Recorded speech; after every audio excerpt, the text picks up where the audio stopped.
The diner was buzzing with the usual late afternoon crowd, families finishing their meals, waitresses balancing trays, and the faint hum of old country music filling the air. Outside, the sun hung low over the highway, casting long shadows across the small parking lot. Inside, at a corner booth near the window, sat a young girl named Emily. She was no older than 16, her wheelchair tucked neatly beside the table. Her mother had gone to the counter to pay for their meal, leaving Emily alone for just a moment. It was supposed to be an ordinary day, but it turned into something no one in that diner would ever forget. Emily had lived with cerebral palsy since birth. It made her movements jerky and her speech slower, but her mind was sharp and her heart even sharper. She was used to the stares, the whispers, the occasional unkind comment from strangers who didn't understand. But that day it wasn't just whispers. It was cruelty. 3 teenage boys, loud, rowdy, full of misplaced confidence, had been sitting a few tables away. They'd been laughing too loud, making jokes no one else found funny. When they noticed Emily, their laughter turned mean. One of them nudged the other, snickering. "Look at her," he whispered, not nearly as quietly as he thought. "She can't even hold her fork right." Emily tried to ignore them, her cheeks turning pink as she focused on her food. She'd learned long ago that ignoring bullies was usually the best thing to do. But the boys didn't stop. They wanted a reaction. One stood up, pretending to limp toward her, mocking the way she held her hand. Another one laughed so hard he nearly spilled his drink. A few people looked up, uncomfortable, but no one said a word. Not yet. Emily's mother turned around just in time to see one of the boys tap her daughter's wheelchair and say something she couldn't quite hear. "Hey!" she shouted, rushing back. "Leave her alone!" But the boy just smirked. "Relax, lady. We're just joking." Before she could reply, another boy leaned down, sneering, and then, with a careless, cruel flick of his hand, he slapped Emily lightly across the face.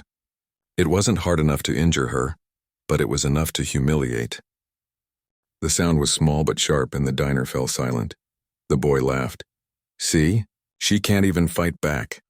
Emily's mother screamed at them to stop, her voice breaking.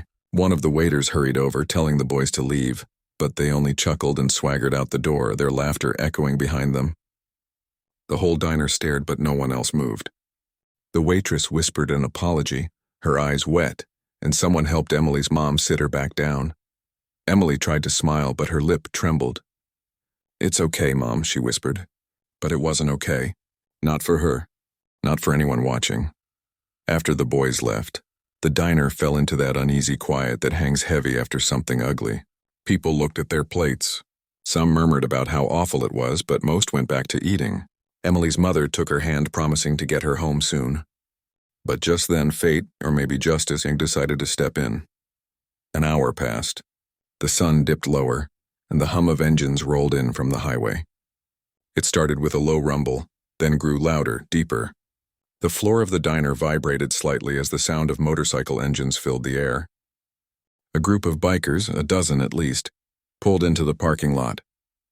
Their jackets were worn, their boots dusty, their faces tough and lined from the road. The name on their patches read Iron Hearts. People glanced up as the door opened and the first biker stepped inside. He was tall, with a long gray beard and arms covered in tattoos. His name was Tank, though no one dared ask. Behind him came others just as imposing. They filled the diner like a storm rolling in, heavy with presence but strangely calm. The waitress greeted them nervously, but Tank gave her a gentle smile. "Relax, sweetheart," he said in a low voice. "We're just here for some burgers." His tone was friendly enough, but the way the room shifted said everything. People were watching. The bikers took their seats, ordered food, and chatted quietly. But soon Tank's eyes drifted toward the corner, toward Emily. He noticed the girl in the wheelchair, the redness still faint on her cheek, her mother's tense expression. Something in his gut told him something wasn't right. He leaned toward the waitress. "What happened over there earlier?" he asked softly. The waitress hesitated. "Some kids," she whispered. They picked on her. One of them even hit her. The manager called the police, but they were gone before they arrived. Tank's jaw tightened. He nodded slowly, saying nothing for a moment. Then he looked back at his crew. Without a word, they understood. They always did. About 20 minutes later, the door opened again. and fate handed those bullies one last chance to learn something. The same 3 boys swaggered back in. Apparently they'd gone to grab ice cream from a nearby store, still laughing about what they'd done. They didn't see the bikes outside. They didn't notice the stairs. They didn't sense the storm about to hit. As they walked in, Tank stood up. The diner went silent again. "Hey," he said, his voice deep, calm, but impossible to ignore. "You 3? Come here." The boys froze. One of them forced a laugh. What's your problem, old man?" Tank took a step forward, his boots heavy on the tiled floor. "I heard you had some fun with a young lady earlier." His tone was steady, but there was steel beneath it. "That true?" The tallest boy scoffed. "Mind your business, Grandpa." That was the wrong thing to say. Before anyone could blink, every biker in the room stood up at once. Chairs scraped. The air got thick. The boys glanced around. 12 sets of eyes, cold as iron, were fixed on them. The laughter died quick. Tank walked closer until he was just a few feet away. "You see that girl over there?" he said, pointing toward Emily. "That's a young lady trying to have dinner with her mom. You think it's funny to hurt someone like that?" One of the boys stammered, "We didn't mean anything." "It was just a joke." "A joke?" Tank repeated, his voice low but thunderous. "Son, I don't think you know what a joke is. A joke makes people laugh, not cry." The smallest of the 3 boys muttered an apology under his breath, but Tank wasn't finished. "You boys are lucky. If her mom hadn't been here, if anyone else had seen you do that on the street, you might have met someone a little less patient than me."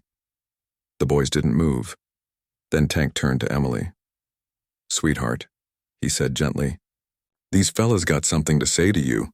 The boys shuffled over, red-faced and trembling. One mumbled, "I'm sorry." The other followed, barely whispering. Emily, quiet as ever, looked up at them. Her eyes were steady.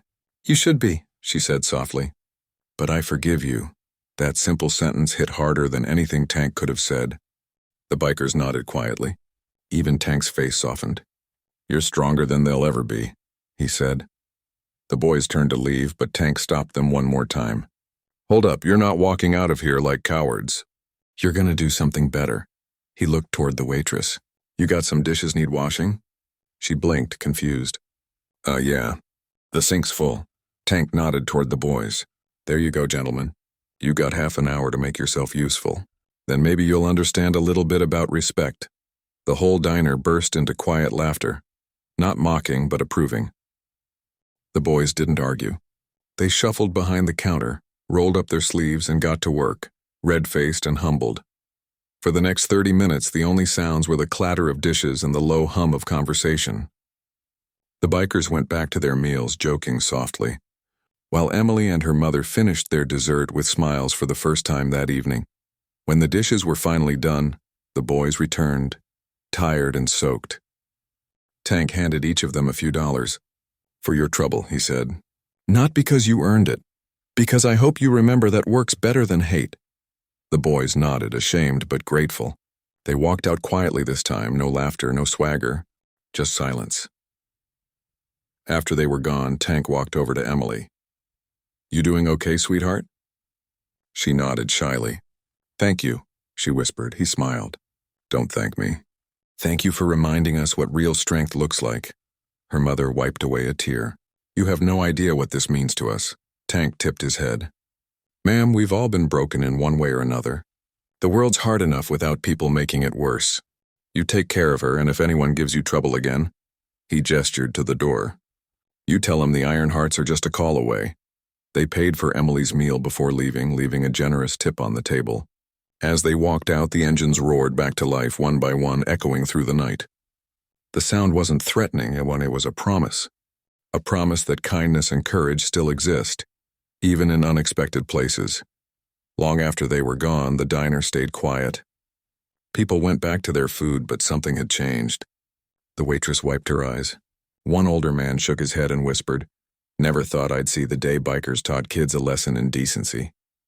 Emily smiled, looking out the window as the bikes disappeared down the highway. For the first time that day, she didn't feel small or broken. She felt seen, protected, respected. Sometimes heroes don't wear capes or badges. Sometimes they wear leather jackets and ride roaring machines down lonely roads. They don't always have perfect pasts, but they know right from wrong. They know that standing up for someone who can't fight back is the truest kind of strength there is. And as for those 3 boys, well, word spread fast. A few days later, they showed up at Emily's school with flowers and